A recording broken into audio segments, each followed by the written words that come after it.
Hey everybody, it's Charlie from Daily Motor, and after spending a month with the Naked Z500 lightweight motorcycle from Kawasaki, I've got a month with the Ninja 500, its fully fared sibling.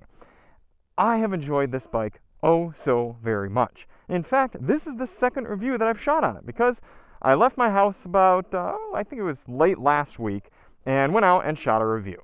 And it was around town, it was some spirited driving, some daily riding, as I've used this bike mostly. But I came home and I was editing the footage and I thought, you know what? We need to spice this up. So now we're out here in the Malibu Canyons. Now we're all the way out into Ventura County actually at this point. We're going to ride back into the Malibu Canyons. And today I've spent, about 60 miles on the highway getting up through to here because I live down in Orange County. I had to go through LA County and get up here to Ventura County and Malibu to ride these excellent roads. So I commuted an hour on the bike and then got into these canyons, ran the canyons for a while. Now we're going to talk about the bike here running these fun roads. So we're going to talk about the bike. This is Kawasaki's newest entry-level sport bike. And it is much more approachable than something like the ZX4R that they have, or the ZX4, ZX4RR, whatever version of it you're getting. That is more of a super sport style motorcycle, lower handlebars, higher foot pegs, a higher tuned engine, more power, better suspension, more expensive, and less comfortable. This bike, however, is a bike that you can ride day in, day out. You can commute on it, you can sport ride on it, you could track ride on it, you could two-up ride on it. You can do so much with this motorcycle. And between a broad power band and a 3.7 gallon fuel tank and a good set of instrumentation and electronics, it's like, what more do you need for $6,000? I mean, you could get into one of these for, I think it's $6,750 with destination, and you just got to pay dealer processing fees and everything like that. Or you could get this fully kitted out version. This is the SC KRT, Kawasaki Racing Team version with ABS. So you're looking at about $6,800, about $1,000 more for this one. But it gets you something for that money. First of all, you've got built-in frame sliders. So if I were to dump this on one of these canyon roads and live to tell the tale, it'd be a little bit easier to repair the bike. Or probably more the case if I were to just accidentally let it fall here. It would hit here, which is very easily replaceable instead of this cool green plastic. I've got a radiator guard up in there. I've got a higher windshield. That's been nice for cruising on the highway in these colder sections. I've got a TFT display. I've got proximity key. That's something different than the Z500. I actually have the key for the bike right here in my pocket, and I can just press it and start the motorcycle up. That's pretty cool. Underneath my little universal tank bag or tail bag here, I've got a cowl. I'll show you some imagery of that here.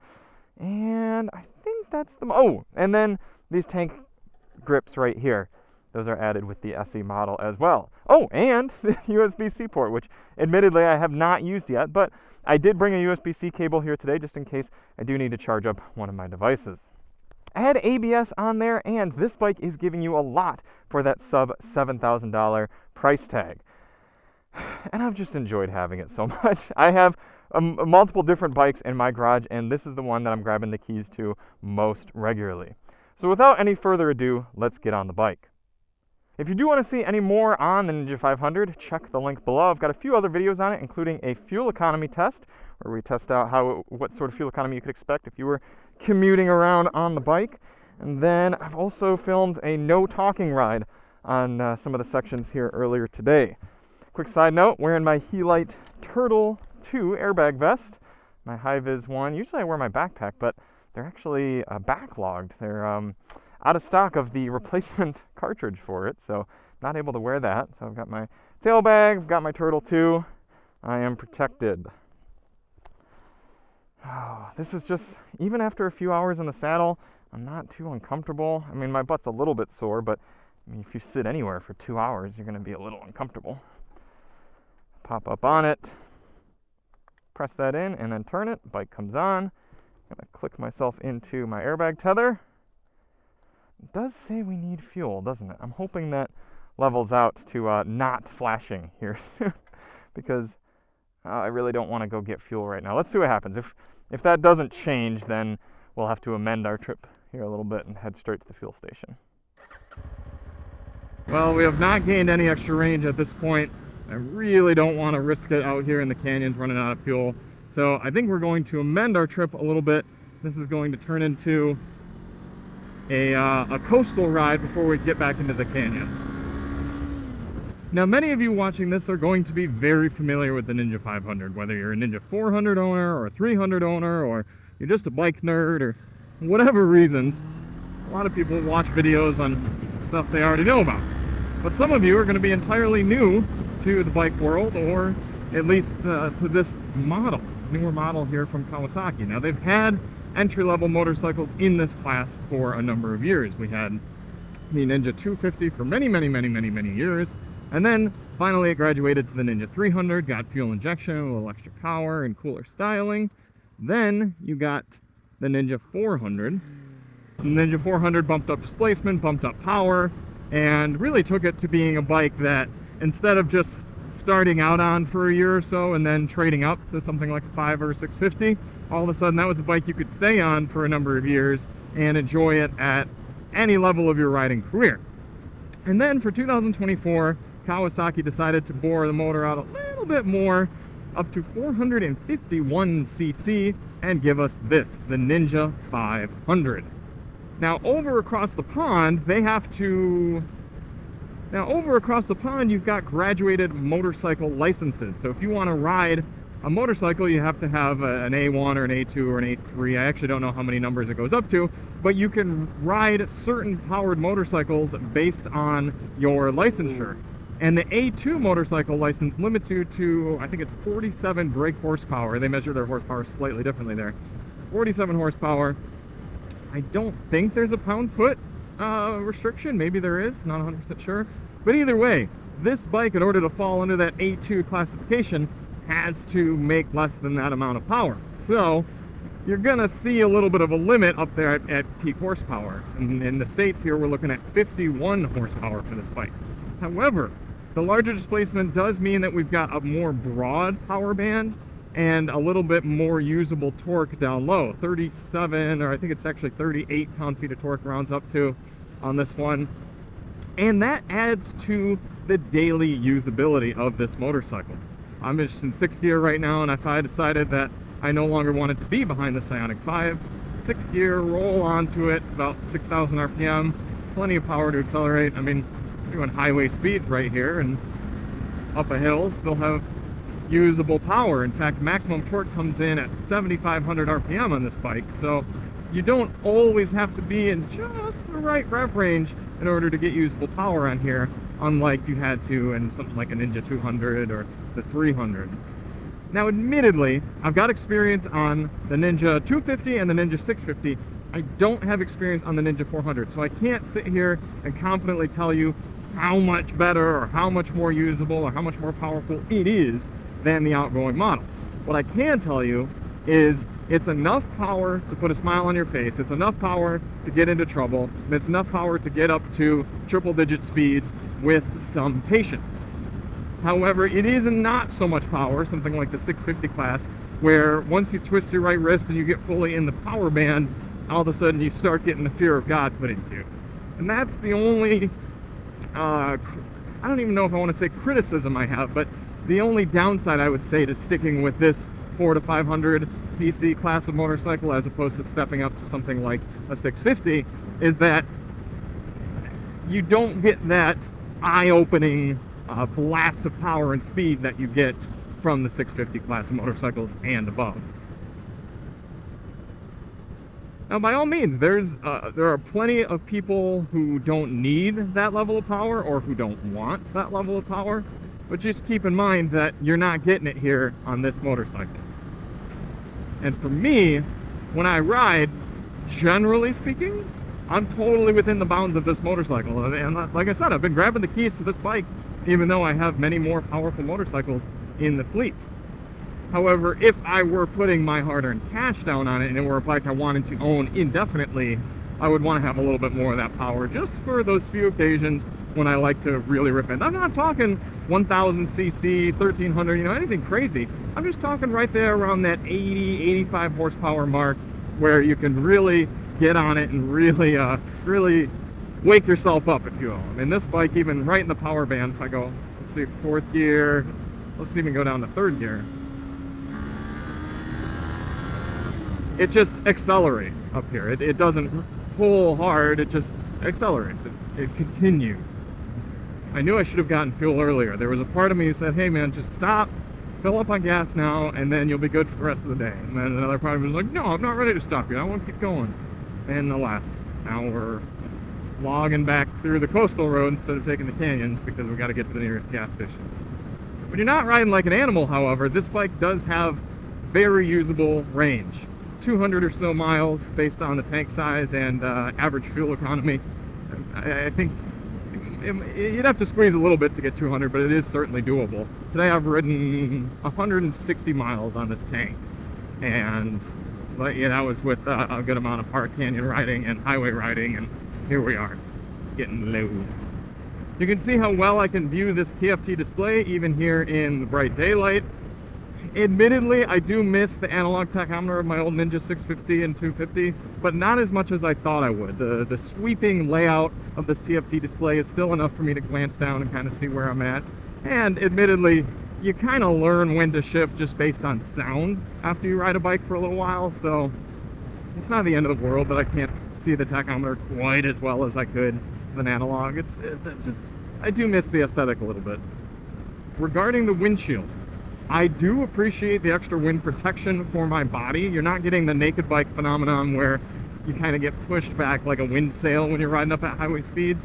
However, it doesn't make the motorcycle quieter. In fact, at my 5'10", 32-inch inseam body, it actually makes it louder because it's funneling wind directly at my helmet and giving me turbulent air. If I were to come up around here, it's actually quieter than it is down here because it's clean air hitting my helmet. So yeah, overall it's nice to have, and if I'm doing an extended ride, I typically just wear earplugs, but it's not a large enough windshield that it's going to fully protect you and give you a nice quiet air pocket to sit in.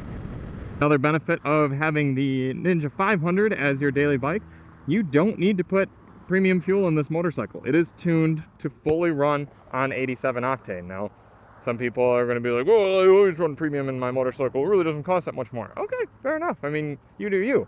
But if you're just running it easy and you're just putzing along doing daily riding, you're not going to see any benefits from that. You might as well save yourself some money. Put in 87. It's tuned for it. Now you can see when fueling, you do still have to use the key. It's not like a BMW motorcycle where the proxy key affects the fuel tank as well. So you got to hop off, get your key out of wherever you stashed it, likely your pocket, and then get a little flip out. Bada bing, bada boom. Now those long sweeper canyons are obviously not where the Ninja 500 stands out. It's these tighter twisties where you really get rewarded for having a lighter motorcycle.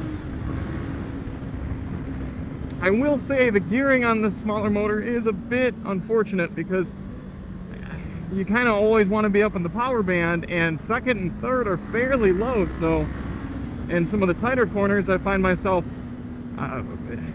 just being way up at the top of second or third, but then I know that I'm going to have to get right back down soon, so it's a tough decision on whether to shift or not.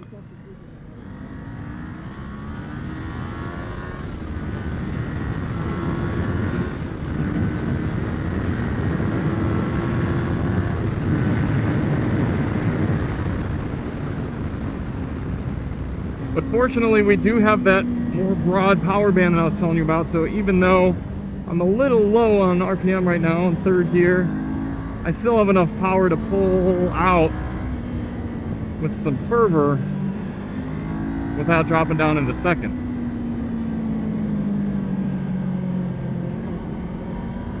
And that's the thing with the Ninja 500 is, yeah, I probably could be riding this canyon road a little bit harder, and if I were on something like a ZX4, yeah, I could be going faster, but I'm not that concerned. I'm not setting lap records here. I want to survive. I want to go home and see my wife. And if I come around one of these corners and there's a car broken down, or there's water on the road, or a big thing of rock that had just fallen, I need to be able to expect that. I mean, even look right here, we got sand on the road. So I don't need to be exactly in the perfect power band all the time. I'm riding for fun. I want to have fun. And so like I'm just going to go into third, and it's nice to have some of that usable power right there. But it's such a nice extension of your body rolling the bike over, letting these tires go to work.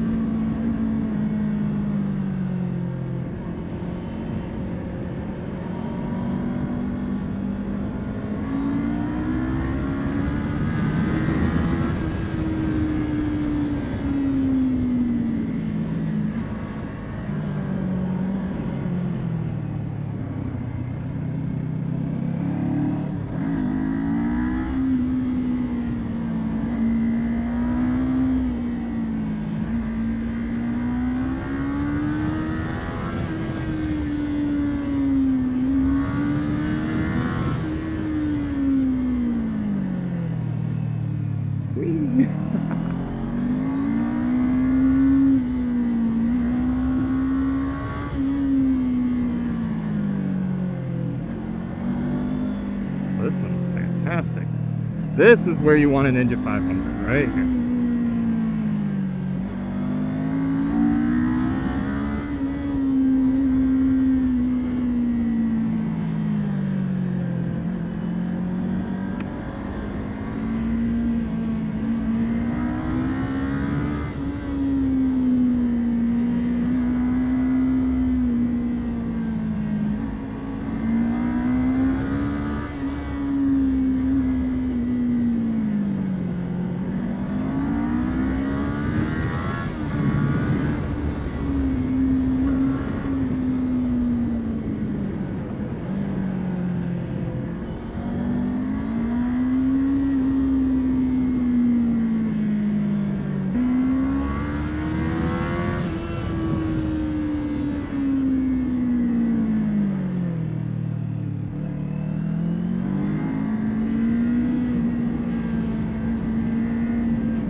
Look at this.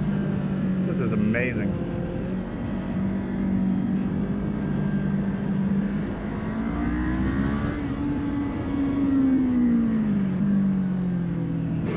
Woo! Big scrape right there.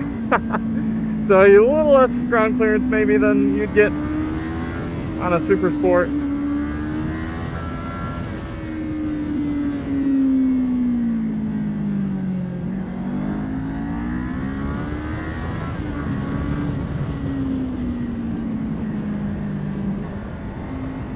That's the thing, is the more and more comfortable you get with a motorcycle, then the more you're going to be ready to upgrade. Now, if you're a little bit newer to riding, you're going to appreciate the assist and slipper clutch that the Ninja 500 has.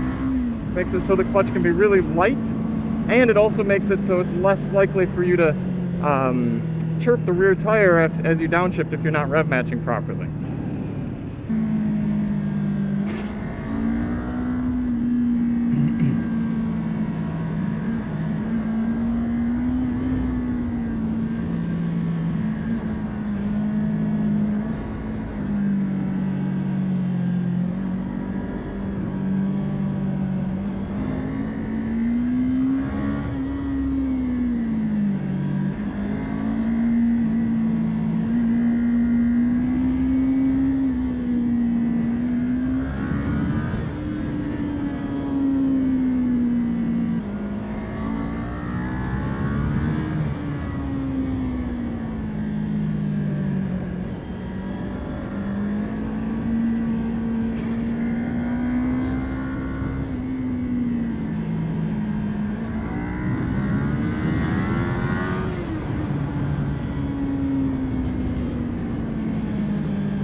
So,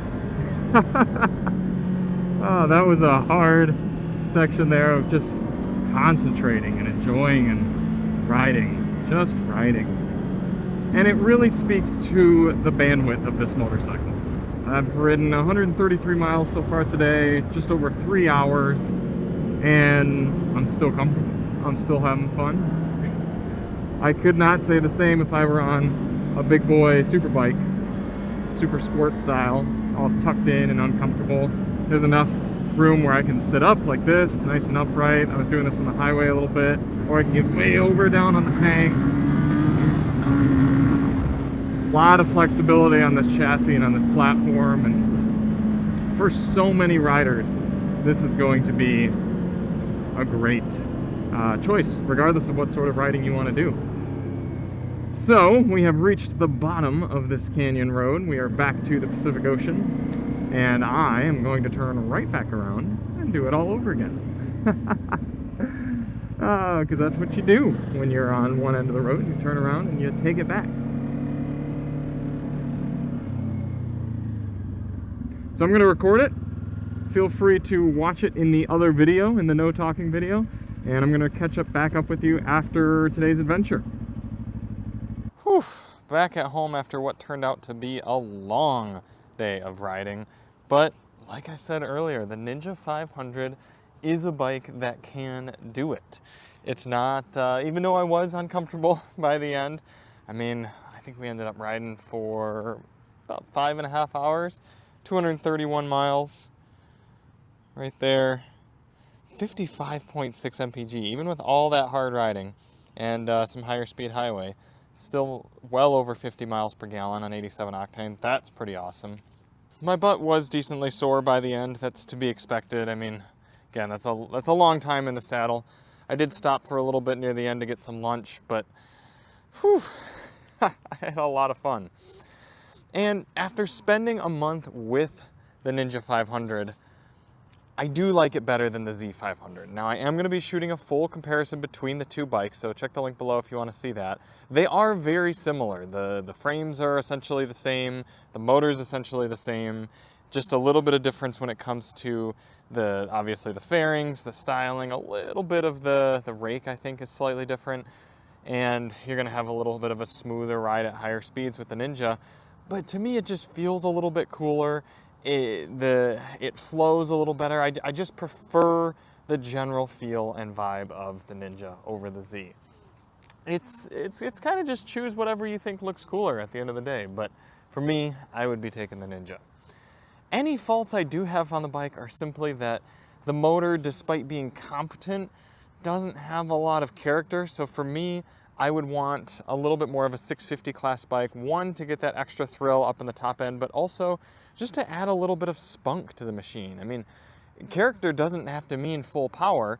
I've ridden 300cc thumpers that have character. This engine is just so competent and smooth, it's almost borderline sterile, and you might be able to wake it up a little bit with an aftermarket exhaust, but this 180-degree parallel twin is never going to really sound that exciting regardless of what sort of exhaust system you put on it. Side note, everybody say hello to Chester. Happy that I'm home after a long day of riding. But other than the motor, I really have virtually nothing to complain about the bike. It's done everything I've asked of it very, very well. And again, when you're talking this price point, everything you're getting, I mean, that's pretty fantastic. The only thing I could possibly ask for on top would be cruise control, but it's really rare to see that at this sort of price, so can't fault the bike for it.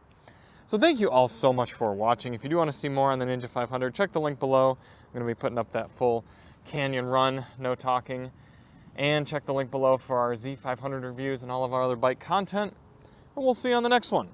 I'm Charlie from Daily Motor, and as always, ride on.